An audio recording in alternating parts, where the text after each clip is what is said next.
नमस्कार। आप सभी का स्वागत है हमारे चैनल पर। हम आपको प्रतिदिन एक माघ मास की कहानी सुनाते हैं। आज 5वां दिन है और इसमें दत्तात्रेय जी कहते कि हे राजन, एक प्राचीन इतिहास कहता हूँ मैं माघ मास के बारे में, उसे सुनिए। भृगुवंश में ऋषिका नाम की एक ब्राह्मणी थी जो बचपन में ही विधवा हो गई थी। बाल विवाह हो गया था उसका।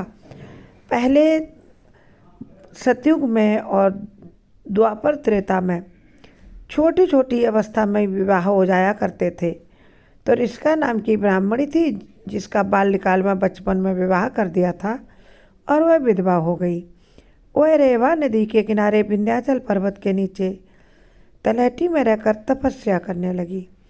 वह परम जितेंद्रिय, सत्यवक्ता, सुशील, दानशील तथा तप करके देह को तपाने वाली थी। वह ब्राह्मणी अग्नि में आहुति देकर उच्च वृत्ति द्वारा छठे काल में भोजन करती थी। वह बलकल वस्त्र धारण करती थी और बड़ी ही संतुष्ट थी अपने जीवन से। उसे कोई शिकायत नहीं थी भगवान से। ज़्यादातर लोग थोड़ा बहुत कुछ इधर उधर हो जाए ना, ऊंचा नीचा जीवन में, भगवान से बहुत शिकायत करते हैं, एकदम ढेर सारी कंप्लेन करते हैं। भगवान ने ये किया, वो किया, ऐसा किया, वैसा किया। लेकिन यह बाल्यकाल में ही विधवा हो गई थी, फिर भी भगवान की बहुत मन लगाकर तपस्या करती थी, कोई शिकायत नहीं थी और अपना सुख से जीवन, संतोष से जीवन व्यतीत करती थी। उसने रेवा और कपिल नदी के संगम में 60 वर्ष तक माघ मास का स्नान किया। यानी 60 वर्षों तक माघ मास के महीनों में उन नदियों में स्नान किया, तपस्या की और अपने जीवन को संतोष के साथ बिताया। और फिर तपस्या करते करते एक दिन उसकी वहीं पर मृत्यु हो गई।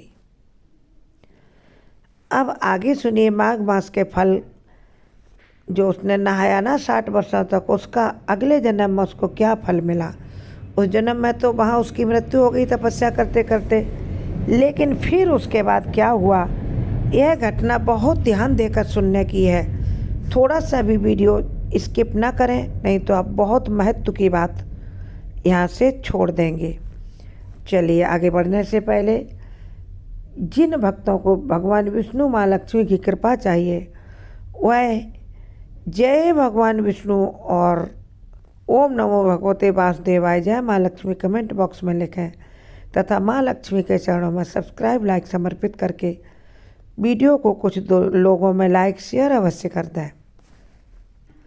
चलिए जानते हैं उस अद्भुत ब्राह्मणी के बारे में जिसके जीवन में बाल्यकाल में ही वैधव्य आ गया था, फिर भी बिना किसी शिकायत के वह भगवान की शरण में हुई, भगवान की तपस्या की, वासुदेव भगवान कृष्ण की तपस्या की और माघ मास का उसने निरंतर 60 वर्षों तक लगातार हर मास के माघ मास के महीने में जप तप, नदी स्नान, तपस्या सब कुछ किया।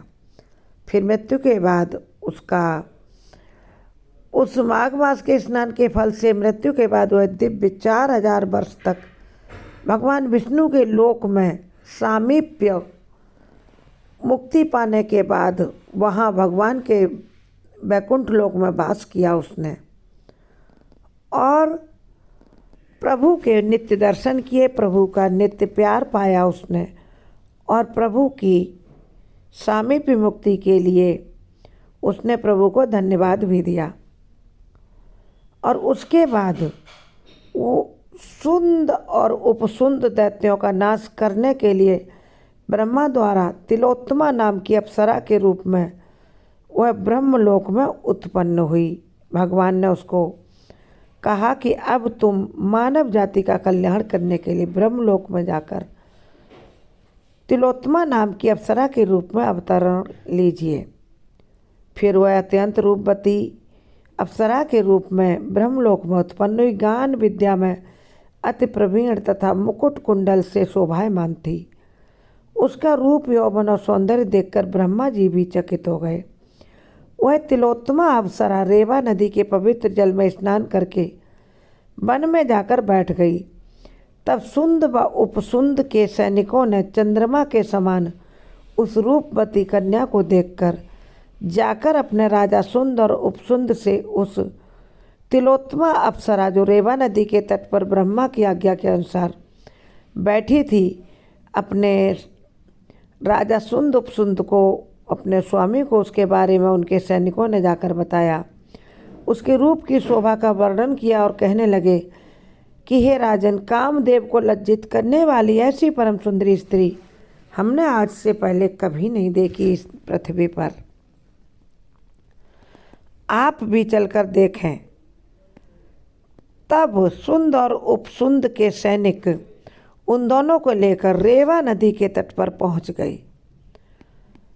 तब वह दोनों मदिरा के पात्र रखकर वहां पर आए जहाँ वह सुंदरी तिलोत्तमा बैठी हुई थी और मदिरा के पान कर चुके थे। वह मदिरा पान कर चुके थे दोनों ही राक्षस, इसलिए वह मत वाले होकर उनकी बुद्धि विह्वल हो रही थी मदिरा के मद से, और वह काम पीड़ा से पीड़ित हुए दोनों दानव दोनों ही आपस में उस स्त्री रत्न को प्राप्त करने के लिए आपस में विवाद करने लगे, दोनों सुंद और उपसुंद। और फिर आपस में युद्ध करते हुए दोनों आपस में झगड़ा करते हुए ही समाप्त हो गए। उस सुंदरी के लिए, तिलोत्तमा अप्सरा के लिए झगड़ा करते करते सुंद उपसुंद दोनों ही वहीं पर ढेर हो गए।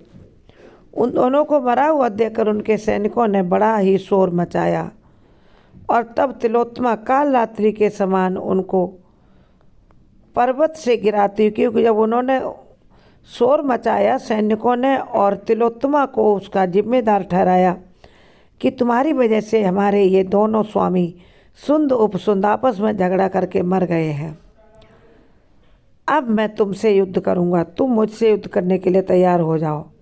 बहुत शोर मचाया। लड़ने पर जब वह उतारू हो गए, तब तिलोत्तमा अप्सरा ने काल रात्रि के समान उनको पर्वत से गिराती हुई दसों दिशाओं को प्रकाशमान करती हुई तिलोत्तमा उन दानव सैनिकों से युद्ध करते हुए सबको ढेर कर दिया, और सभी वहाँ के धरा आकाश पृथ्वी को प्रकाशमान करती तिलोत्तमा अप्सरा देव कार्य सिद्धिपूर करके, यानी देवताओं का काम पूरा करके, ब्रह्मा जी की आज्ञा को पूरी करके तिलोत्तमा अप्सरा ब्रह्मलोक में पहुंच गई। ब्रह्मा के सामने आई और कहा, हे ब्रह्मदेव, आपके आज्ञा के अनुसार सुंद उपसुंद दोनों राक्षस मेरे रूप सौंदर्य को देखकर मारे गए हैं, यानी वह स्वयं भी लड़कर मर गए, मुझे कुछ भी नहीं करना पड़ा। ऐसा कहकर तिलोत्तमा ने ब्रह्मदेव को खुशखबरी सुनाई और कहा कि उसके सैनिकों को भी हमने समाप्त कर दिया है, अब आपका कार्य पूर्ण हो गया। ब्रह्मा जी ने प्रसन्न होकर कहा, हे चंद्रवती, मैंने तुमको सूर्य के रथ पर स्थान दे दिया।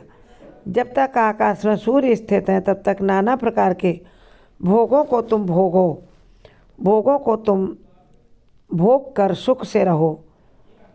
इस प्रकार हे राजन, वह ब्राह्मणी अब भी सूर्य के रथ पर माघ मास में स्नान के उत्तम भोगों को भोग रही, और जो भी माघ मास में पवित्र जल या सरोवर में या गंगा में सूर्योदय से पहले उठकर स्नान करता है, उसको वह तिलोत्तमा नाम की महादेवी सुख संपत्ति का वरदान देती, सभी खुशियाँ प्रदान करती। इसीलिए हम सभी को सूर्योदय से पहले श्रद्धा के साथ स्नान करना चाहिए नदी सरोवर में। यदि नदी सरोवर घर के पास ना हो तो अपने घर में जहाँ आप स्नान करते हैं उसी जल में सातों नदियों का स्मरण करके, गंगा यमुना सरस्वती का स्मरण करके आप घर में ही स्नान करें, सभी सुख मिलेंगे। जय माँ लक्ष्मी।